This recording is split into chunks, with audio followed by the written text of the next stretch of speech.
কোনো এক সময়ের কথা। জঙ্গলে খরগোশ, শিয়াল আর পান্ডা একসঙ্গে বসেছিল। আমার খুব খিদে পেয়েছে।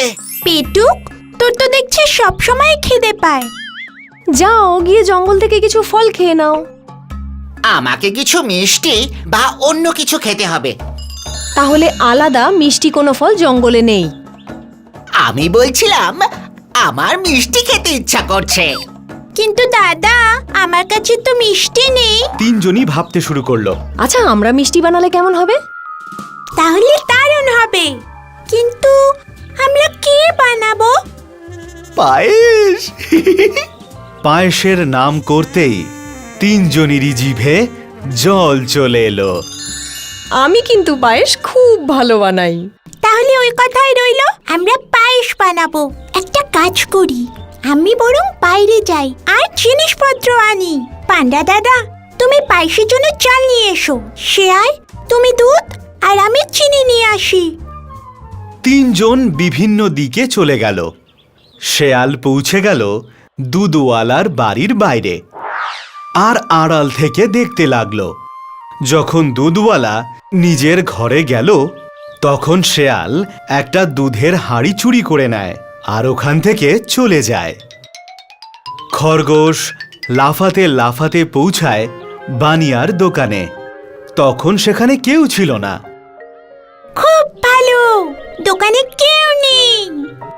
খরগোশ চিনি দেখতে পেল আর সুযোগ বুঝেই চিনি চুরি করে পালালো। পান্ডা পৌঁছলো ধানের ক্ষেতে আর পান্ডা কিছু ধান তুলে একটা বস্তায় ভরে জঙ্গলে চলে যায়। বাঁশঝাড়ের কাছে তিনজনে ফিরে আসে আর পান্ডা ধান ঝাড়তে থাকে আর সেখান থেকে চাল বেরিয়ে আসে। আরও অনেকটা চাল জড়ো করে। শেয়াল দুধের হাঁড়িটা ওখানে রাখে আর খরগোশ চিনি। তিনজনেই ভীষণ খুশি হয়। আর কিসের অপেক্ষা, চলো তাড়াতাড়ি পায়েস বানাই। আমি আগুনের ব্যবস্থা করছি। পান্ডা কিছু ডালপালা আর পাথর নিয়ে আসে আর সেগুলো দিয়েই উনুন তৈরি করে আর পাথর ঘষে আগুন জ্বালায়। দারুণ দাদা। এবার আমি পায়েস বানাবো।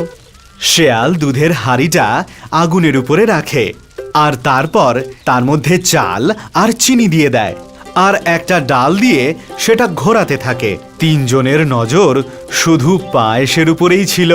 শেয়াল অনেকক্ষণ ধরে পায়েসটা জ্বাল দেয় আর আস্তে আস্তে পায়েসের গন্ধ ছড়িয়ে পড়ে। তিনজনেই ভীষণ খুশি ছিল, কারণ পায়েসটা হয়ে গিয়েছিল। পায়েস তৈরি হয়ে গেছে। তাহলে অপেক্ষা কিসের? আমার কিন্তু মনে হচ্ছে যে আমাদের গায়ে খুব ময়লা জমে আছে। আচ্ছা, আমরা স্নান করে এসে তারপর পায়েস খাই। ময়লা তো আমার গায়ে আছে। তাহলে চলো নদীতে স্নান করে আসি। তিনজনই নদীর সামনে পৌঁছয়। ওরে বাবা রে, এই জল তো খুব ঠান্ডা। আমি চললাম পুকুরে স্নান করতে। তোমরা দুজন স্নান করে পায়েস খেতে চলে এসো কিন্তু, ঠিক আছে? আচ্ছা ঠিক আছে, আমরা পৌঁছে যাব। খরগোশ আর পান্ডা নদীতে ঝাঁপ দেয় আর খেলা শুরু করে। দুজনে একে অপরকে জল ছেটাতে থাকে। চলো দাদা, আমারও তর্স হয়েছে না, আমরা গিয়ে বরং পায়েস খাই। তাড়াতাড়ি চলো। দুজনে যখন পায়েসের হাঁড়িটার কাছে পৌঁছয়, তখন পায়েসের হাঁড়িটা দেখে দুজনে অবাক হয়ে যায়। হ্যাঁ, আমাদের পায়েস কে খেলো? আরে কিছুক্ষণ আগে তো পায়েস এখানেই ছিল। মনে হচ্ছে ওই শিয়ালটা আমাদের বোকা বানিয়েছে। ওই পুরো পায়েসটা খেয়েছে। তখন শেয়াল ওখানে পৌঁছলো পুকুর থেকে স্নান করে। এ কি, তোমরা পুরো পায়েসটা খেয়ে নিলে? আমরা তো পায়েস খাইনি।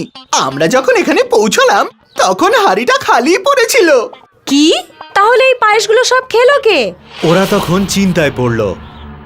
আমার কিন্তু মনে হচ্ছে অন্য কোনো প্রাণী এই পায়েস খেয়ে গেছে। ছাড়ো, বাদ দাও, আমরা অন্য সময় পায়েস খাবোখন।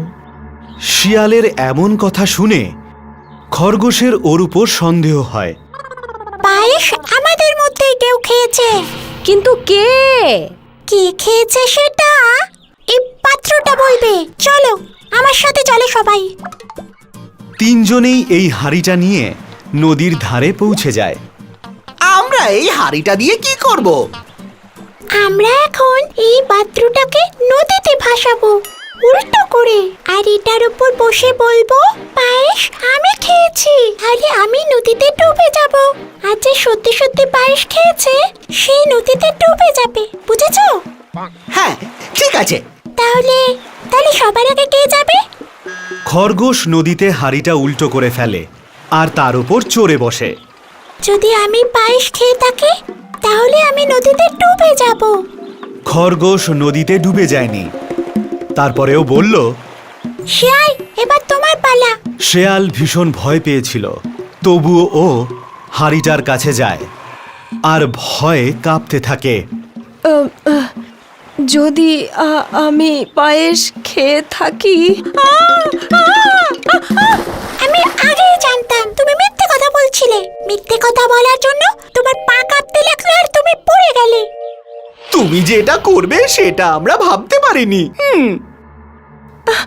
আমায় ক্ষমা করে দাও। আমি ভাবলাম যে তোমরা দুজন কোনোদিনও জানতে পারবে না, আর আমি পুরো পায়েসটা একাই খেয়ে ফেলবো। ক্ষমা করে দাও আমায়, আর কখনো এরকম হবে না। শেয়ালি যে চুরি করেছিল সেটা ধরা পড়ে গেল। সেই জন্যেই কথায় বলে, মিথ্যে বেশি দিন লুকিয়ে থাকে না। আর আমাদেরও কখনো মিথ্যে বলা উচিত নয়, আর বন্ধুদেরকে কখনো ঠকানো উচিত নয়।